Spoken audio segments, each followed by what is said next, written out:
Alors, on a parlé, on a évoqué le cas Jonathan David, qui est en fin de contrat en juin prochain. Il y a bien une proposition de prolongation qui va éventuellement, qui est en train d'être discutée. Il y a une proposition de prolongation que Jonathan a entre les mains. Ouais. Et, plus 1, plus 2. Et comme l'a redit Jonathan dans une interview hier, effectivement, on discute sur la possibilité de signer cette prolongation. Combien? Plus 1, plus 2? Vous êtes confiant? C'est quoi? Vous donnez combien de chances pour faire signer David? Plus 1, plus 2. Moi, je suis comme Saint-Thomas, hein, je crois que ce que je vois. Donc, on a une proposition de plus de saisons. Plus de saisons, d'accord. Augmentation de salaire, parce que vous faites gaffe au compte aussi. Faut pas vous mettre dans le rouge. Il dit pas tout. Hein? Je dois donner le salaire aussi? Oui. Non, sachant qu'il gagne à peu près quoi, 180 000 euros brut mensuel à peu près, c'est à 200, 220 à peu près. Ça sont des discussions qu'on garde. Oui. Bon, ok, d'accord, très bien, déjà plus 2, c'est bien. Edon Zegrova voulait quitter le LOSC en juillet dernier, je crois que Damien l'a rappelé. Est-ce qu'il a un bon de sortie pour l'été prochain là? Pas au mois de juillet. Il voulait partir au mois de mai-juin quand il était avec l'équipe. Il voulait partir pour juillet. Il a évoqué effectivement cette possibilité, mais aujourd'hui il est très heureux chez nous. Est-ce qu'il a un bon de sortie pour l'été prochain là? C'est justement dans ce que vous anticipez. Il a 26 ans, il aura 26 ans, fin de contrat 2026, on sera à 1 an du terme de son contrat. Alors, je vais répéter ce que j'ai dit tout à l'heure, Mémé, c'est qu'aujourd'hui, je veux que tout le monde soit concentré sur une chose, la saison du LOSC. Donc, on ne parle pas des cas individuels avant le mois de mai et la fin de la saison. On va quand même en parler. Il y a un joueur qui a affolé un peu l'Europe. Après son match contre le Real, c'est Ayoub Boadi. Ouais. Vous savez parfaitement qu'il y aura des offres, il y aura des clubs. Est-ce que c'est facile de conserver un joueur comme ça, un gamin sur lequel des offres assez conséquentes risquent d'arriver? 17 ans. C'est trop tôt pour en parler. Tout dépend en fait de ce que va faire Ayoub entre aujourd'hui et le mois de mai. Ce qu'il a fait, il a fait des choses qui sont très bonnes, mais le niveau de performance qu'il va avoir sur les 6 ou 7 prochains mois vont être déterminants et on fera le point. Alors, Ayoub, c'est un garçon avec lequel j'échange aussi très régulièrement et beaucoup. C'est un garçon très intelligent qui aujourd'hui est concentré uniquement sur le fait de progresser. On a prolongé son contrat au mois de juillet. Donc, il est sous contrat maintenant jusqu'en 2027. Il est très heureux chez nous, il est épanoui chez nous. Est-ce qu'il y aura quelque chose d'autre? Pour lui comme pour les autres, je veux effectivement qu'il soit à 100% lillois et qu'il ne pense pas à autre chose. Quel est le joueur de Lille le plus cher là? Zegrova, David, Boadi, le Chevalier? Chevalier. Non, peut-être compte tenu du marché actuel avec un certain nombre d'anticipations. Je pense que ce sont les noms que vous avez évoqués avec Ayoub dedans, probablement. Oui, mais le marché veut dire quelque chose? Parce que le contenu du marché actuel, d'accord, je veux bien, mais ça représente quoi? Le marché actuel? Si on prend, alors j'aime pas parler des cas spécifiques, mais si on prend le cas d'Ayoub, c'est un garçon qui a eu 17 ans le 2 octobre, qui fait preuve d'une maturité incroyable, et où trouver ce genre de profil à 17 ans? Et c'est pour ça que les grands clubs le regardent, mais les grands clubs le regardaient déjà l'an dernier, parce que les discussions avec Manchester United ont démarré au mois de novembre 2023 pour Lenny, mais c'était simplement une prise de contact, parce que j'ai dit à tous les clubs et à Manchester United, aujourd'hui, je ne veux pas discuter. J'ai dit à Lenny, on ne discute pas, concentre-toi, performe, sois bon, et on fera le point à l'issue de la saison. Voilà. Une saison sportive, c'est une vraie aventure humaine. Il y a plein de choses qui se passent dans un vestiaire. Il y a des coups de chauffe, il y a des coups de... D'un point de vue entre les relations entre les hommes, c'est incroyable ce qui se passe.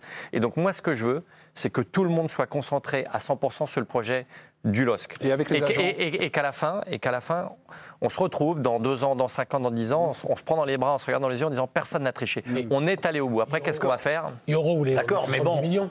Comment? Euro ou les 62. 62. Combien dans les caisses au final sur le contrat d'euros? Un joueur formé au club. Donc, Est-ce qu'il y a un joueur de cette valeur-là aujourd'hui dans l'effectif actuel? Ouais. Boadi. Il y en a au moins un. Il y en a un à Lille qui ne sera jamais dépassé, c'est Charles de Gaulle. Quand même.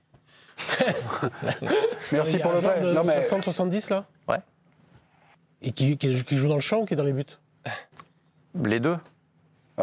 Lucas Chevalier. Les deux. Il y en a qui jouent dans le champ, dans les buts.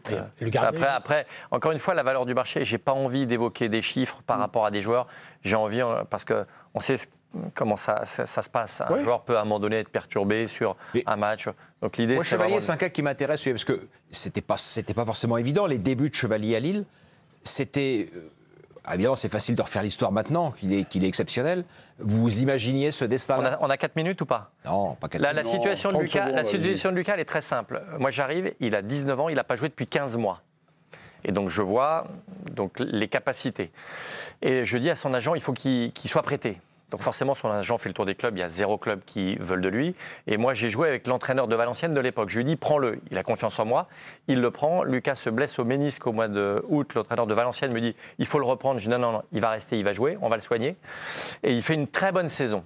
Il revient chez nous. Je ne fais pas signer de gardien, délibérément. Déjà, quand je le prête, je ne fais pas signer de gardien pendant 4 ans, alors j'aurais pu le faire, parce que j'avais anticipé le potentiel de Lucas. Il revient chez nous, je ne fais toujours pas signer de gardien, une 2e saison d'affilée, et je vais voir l'équipe en stage fin juillet à Marbella, et je vois Lucas, en fait, qui est comme une fleur sans eau. Il me dit, mais personne ne me parle, je ne joue pas. Je dis, mais Lucas, tu penses que le haut niveau, c'est quoi? Tu penses qu'on va te dérouler un tapis rouge? Donc, tu vas jouer, tu as les qualités. Par contre, j'ai vu 2 séances d'entraînement, si je suis le coach, je ne te fais pas jouer. Il me dit, pourquoi? On dirait un enfant dans les buts. Donc, tu as peur de qui? Tu as peur de quoi? Donc maintenant, vas-y, donne. Et il s'est mis effectivement à bosser. Et il est rentré légitimement après 6 journées, puisqu'il a fait son premier match à Marseille. Mais ce que je veux dire par là, c'est que c'est ce qu'on fait dans la stratégie des joueurs. On fait ce qu'on appelle, j'aime pas le terme, du squad planning, en permanence en anticipant.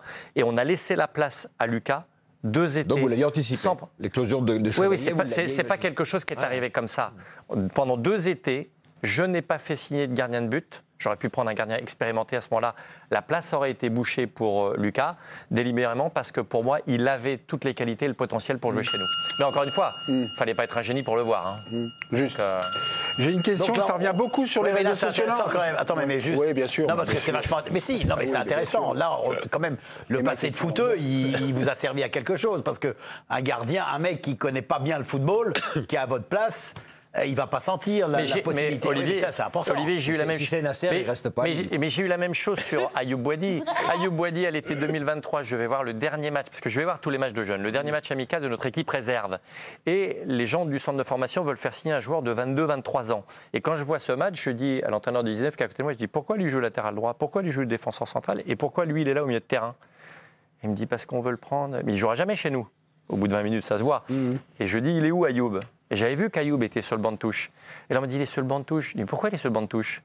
On me dit, il a 15 ans, président. Mais je m'en fous qu'il ait 15 ans, moi. Je ne suis pas là pour gagner le championnat de France de National 3. Oui. Donc un garçon qui a 15 ans, on le met, il a joué en National 3, il a fait 1 mois.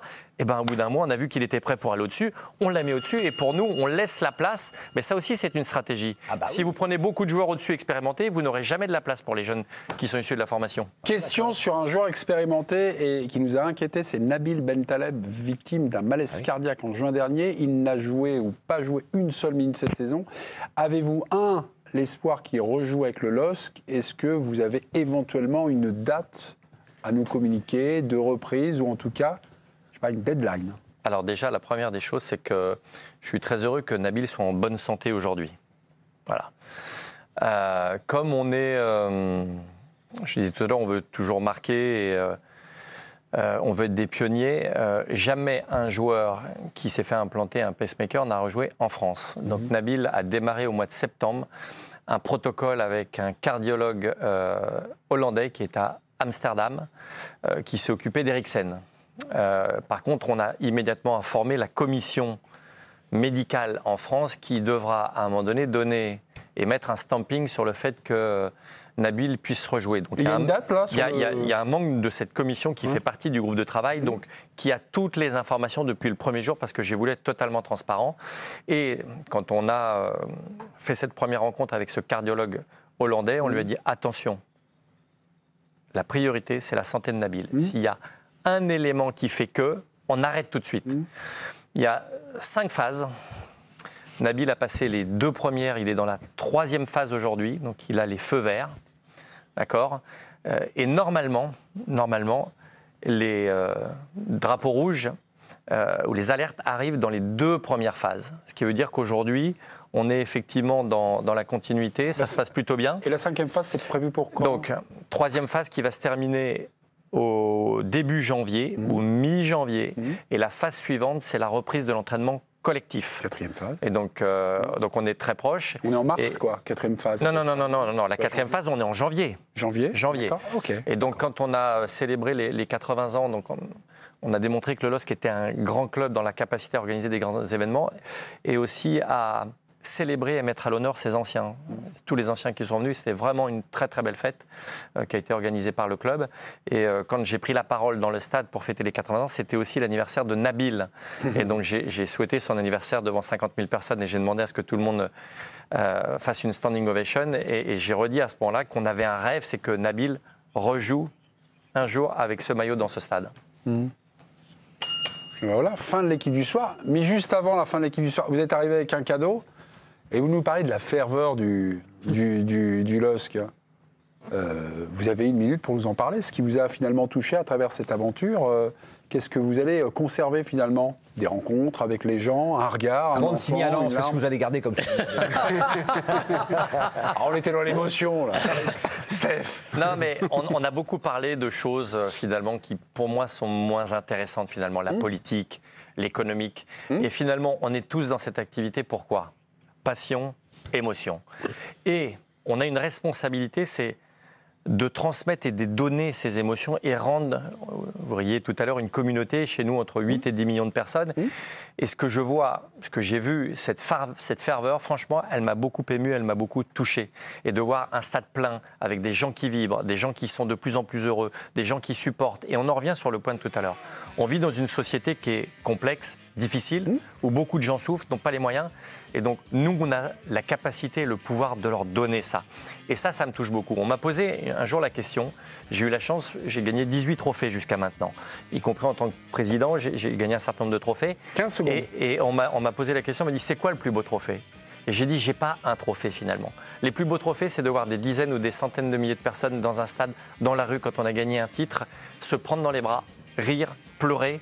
Et vivre ces moments-là. On a cette capacité-là et c'est finalement les seuls moments dans la vie d'une nation où on a des centaines de milliers de personnes dans la rue pour des raisons positives. Et ça, je trouve ça extraordinaire. Et c'est pour ça qu'on est là. Mot de la fin.